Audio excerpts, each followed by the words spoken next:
Thanks for checking out this haul video. So these are some of my favorite videos. We're going over the new releases for Vinegar Syndrome and not reviewing them yet, although I will have a companion video to go up. This is kind of more me talking about what the movies are and how excited I am or am not for them. And then I'll, in maybe a week or a few weeks, have a video giving a bit of a review and a ranking of all of these movies that I ended up getting. Just so people know, I did not get everything. I am a subscriber, so I got what was included for the subscribers for March, but then there was some extra stuff. Sometimes I'll buy the extras, sometimes I won't. And then I also bought a few other things, which I'll go over those first and then get to like the core March Vinegar Syndrome stuff. But to let you know what I did not purchase Story of a Junkie, which is their Vinegar Syndrome Labs release for March. It didn't look like something I would want to watch more than once. It's like a pseudo documentary about like a junkie in New York. It looked like an interesting enough film. I just don't think it's a movie I would need to own. So I think I'll seek out to just kind of watch it somewhere, and that's enough. And then I also did not purchase the Cinematograph release for March, which is Going South. It's like a Western comedy with Jack Nicholson. I don't know, it just doesn't strike my fancy. I'm not huge into Westerns for the most part. I'll watch some here or there. Like, I love Tombstone. I think that's a great one. I kind of like the Quick and the Dead. Was that the one? And Once Upon a Time in the West. So a few, but not a lot. But anyway, those are the ones I did not pick up. So getting into the extra things that I picked up that weren't March releases, I finally went back and purchased the Cinematograph release of Little Darlings. This is one that I didn't buy it at first, and then I was like, I had been thinking about it because I do like coming of age movies quite a bit. I also do like the sex comedies, and apparently this one was kind of like an early sex comedy that was more from a female perspective before films like Porky's made it all about, you know, the male perspective sex comedy. So this one sounded really great. I was reading some reviews online as well. I kind of wanted to wait for that, for people to put some reviews on the Vinegar Syndrome site, and a lot of very good things to say about it. So it gave me that extra little nudge because I was already on the fence, and it just pushed me onto the buy side of the fence. So it looks really cool. I like the pink on it. I mean, their packaging, it's so thick, though. Like, this is the size of, like, 2 Vinegar Syndrome releases.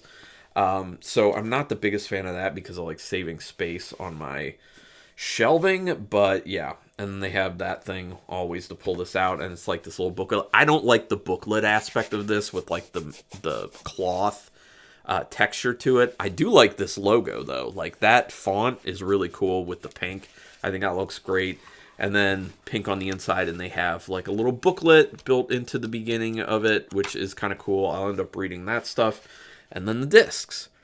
But overall, I'm not a big fan of these packagings. Plus, just like the Red Rock West one, it smells very strongly of rubber cement, which is a very noxious fume. It's going to take a while for that to off-gas. But yeah, let's read about Little Darlings. In the fleeting summer days of 1980, 15-year-old girls Ferris and Angel attend Camp Little Wolf outside of Atlanta, Georgia, as an escape from the city. Coming from different walks of life, with the privileged Ferris at odds with the scrappy other streetwise Angel, the two immediately end up in a disagreement during their bus ride to camp, which is only exacerbated by their lodging accommodations once they arrive, bunking next to one another. Fueled by their competitive peers, the two enter into a contest to see who will lose their virginity first. Angel to camper from the other side of the Lake Randy. What? This does not make any sense. Fueled by their competitive peers, the two enter into a contest to see who will lose their virginity first. Angel to camper from the other side of the Lake Randy, or Ferris to camp counselor Gary. That was written very confusingly. Through the trial, the two learn as much about each other as they do themselves, turning a ribald competition into budding days of friendship. So it sounds fun. It sounds up my alley, and I think I can get my wife to watch it with me. I kind of already talked to her about that, so very interested to get into Little Darlings. Then I'll just show you right now. I got a slipcover, one of the Vinegar Syndrome Media Club slipcovers that I use my points for, because this is a movie that I already own and I really enjoy, and that is The Suckling. This one's wild. It's very over the top. It's very ridiculous, and it has I mean, the slipcover is like super cool. So this is one that I just had to go ahead and get. I love this movie. And then the other film that was not part of the regular March releases is The Last Slumber Party. This is an AGFA film. Now, this is the first AGFA I've actually purchased, and I was on the fence on this one, and then I saw that it was selling really fast, and I'm like, well, is it selling fast because people haven't seen it and it's just like a blind buy that looks cool because it's like a low-budget slasher, or is it because people know about this film and it's really good? So I did a little bit of research on it, and it looks like this is up my alley. Like one of those so bad it's good, like ridiculous, horrible acting films. So I watched the trailer of it and I decided, yeah, I do need to pick this one up. So let's read about it. A surreal slasher from the wilds of New Orleans, The Last Slumber Party feels like a young adult novel by R.L. Stine that was filtered through a haze of DIY madness. The story follows the foul-mouthed, sex-crazed Chris, Tracy, and Linda as they prepare for the ultimate slumber party on their last day of high school. But little do the ladies know that the party is about to be crashed by a maniacal killer with a giant scalpel. Rejecting all forms of logic in favor of a dreamlike mood, lifted scenes from Halloween, and songs by metalheads First Strike, this is regional horror filmmaking at a magical peak. Yeah, so sounds fun. Where the girls are dying for a good time, it says on there. So definitely interested to get into The Last Slumber Party. Hope it pays off as much as I think it could. All right, so now getting into the core titles for, the subscriber titles for March from Vinegar Syndrome, and it's only 3 releases here. So the one I'm least excited about is Singapore Sling. Now, I looked into this film. I did a little research on what it is. Seems like there are a lot of people out there who like it. By the way, I do love this artwork.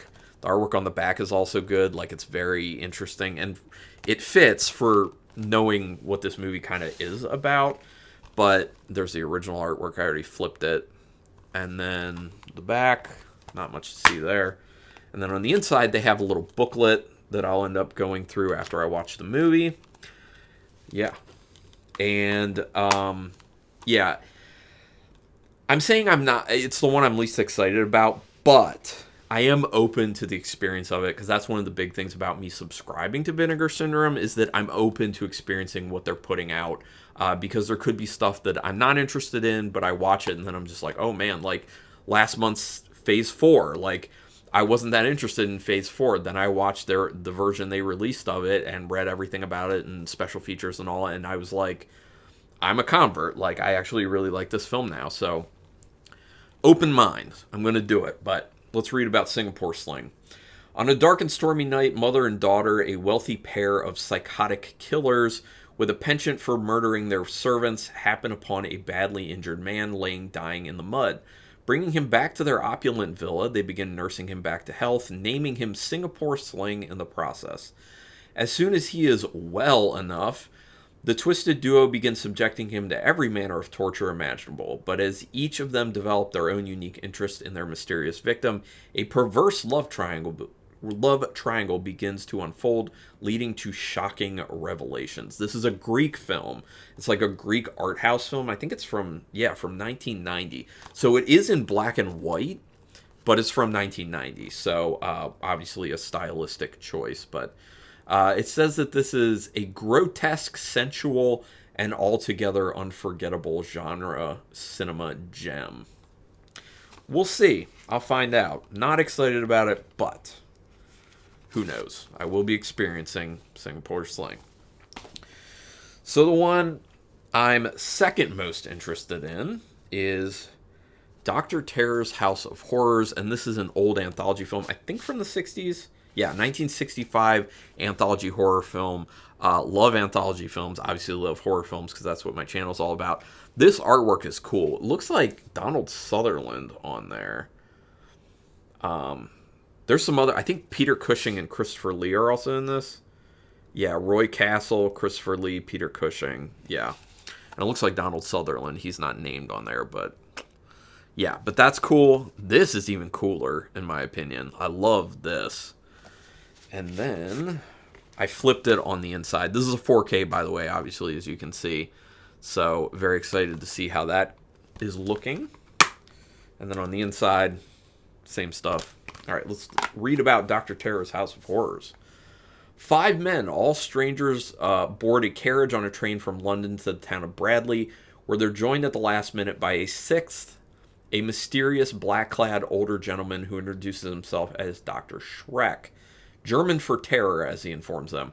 Bearing a stack of tarot cards, Dr. Schreck claims to have the ability to read fortunes, and although some of the group are initially skeptical, it's not long before his fellow passengers are asking him each in turn to relate what the future holds in store. What follows is 5 fiendish tales of terror as the Doctor reveals the various dreadful fates that are to befall his traveling companions, which include bone-chilling encounters with werewolves, killer plants, voracious vampires, and all other manner of horrors. One of the things I love about anthology films in particular is you get so many different flavors within one film. You know, it's just a bunch of like little vignettes that end up typically being pretty fun. This is kind of looking weird the way this is put together on the bottom. It's like some excess plastic, but I'm trying to see if they say yeah. Christopher Lee in it. 60s British horror, which reunites Peter Cushing and Christopher Lee. Yep. It looks fun. Looks like it has a decent amount of special features as well. I'm excited about that. So, second most exciting Dr. Terror's House of Horrors. And then the last one is a double feature. These, I believe, are Italian films. We have Spectres and Maya. And I will say, I like the artwork on both of these. That's great artwork. But the artwork on Maya, even better. Like, I love the hooks hanging here. I love, like, how the lighting, like, the backlighting is going, like, that glow. Super cool. But Spectres is the one that kind of leads this release. So then on the inside, Spectres and Maya, because I flipped it because it was that on the inside. But since this is the front cover, and you can tell based off how it faces, this is the front cover, I wanted this to be then there. But there's the back. On the inside, not going to show you anything different, but it's got each of them. So let's get into Spectres and Maya. I'll read the beginning thing too. As the close of the 1980s drew nearer, Italy continued to turn out some of the weirdest and wildest entries the horror genre had to offer. And this set of atmospheric offerings, Spectres from 1987 and Maya from 1989, from director Marcello Avallone, are no exception. Oh, I think, is that the same guy who did Blood Delirium? Actually, I have it literally right here. 4 Reasons. No, Bergonzelli did it. Okay, never mind. Avallone did something that I reviewed recently.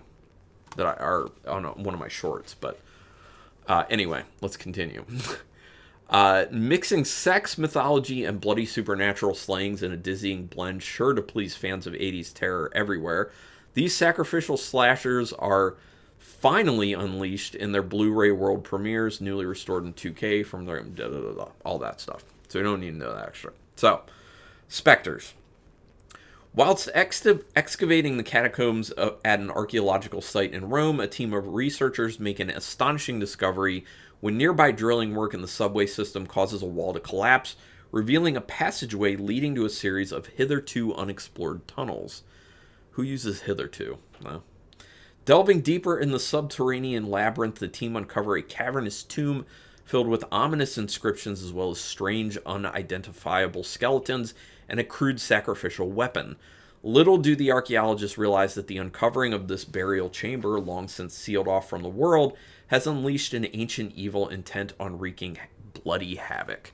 That sounds like a lot of fun. The fact that you have that extra portion in the beginning talking about like weird and wild also gets me excited. Plus it's Italian. I like a lot of older Italian horror cinema, so looks like a decent amount of special features on here. And then Maya. Lisa, a young woman from New York, arrives in a small Mexican seaside town to identify the body of her father, a researcher into Mayan culture who has been brutally murdered in a sacrificial-style killing. Determined to uncover the truth behind her father's death, Lisa decides to stay in town, where she learns about the local folklore and superstitions with the help of Peter, a young American and friend of her father. As more people are found dead, all slaughtered in a similarly gruesome fashion, and the town's celebrations of the dead loom, could the legend of a vengeful and bloodthirsty Mayan king returning from the dead prove to be true? Also sounds like a lot of fun. Super cool. So that is why Spectres / Maya is my most anticipated. So, like I said, I'm going to do that video. It'll be coming out probably in a few weeks about after, well, that's covering after I've watched these. I'll review them, each of them kind of briefly, and then give a ranking of where they lay. And it was interesting for the last few that I've done just because what I would, like the order I was most excited for them in, sorry, it's been a day, versus how I actually felt about them after I watched them ended up being pretty different. And that's just always kind of cool to make that comparison. In addition, all of these films I will be doing, not Little Darlings, but all the rest of those films, I will be doing short reviews for, like 60-second or less short reviews on YouTube, so you can end up looking for those. They'll be coming out as I kind of get them done. But anyway, thanks everyone for checking this out. Do me a quick favor, subscribe to my channel if you haven't already. I would appreciate that. Also, hit the notification bell button if you want to know when I'm putting up new videos. Also, hit the thumbs up to help me with the YouTube algorithm. And go ahead and comment if you have any feelings about any of these movies, whether you've seen them or not, or you want to talk about any pickups that you've had recently, any cool hauls. So regardless, thanks for checking this out. And until next time, keep it brutal.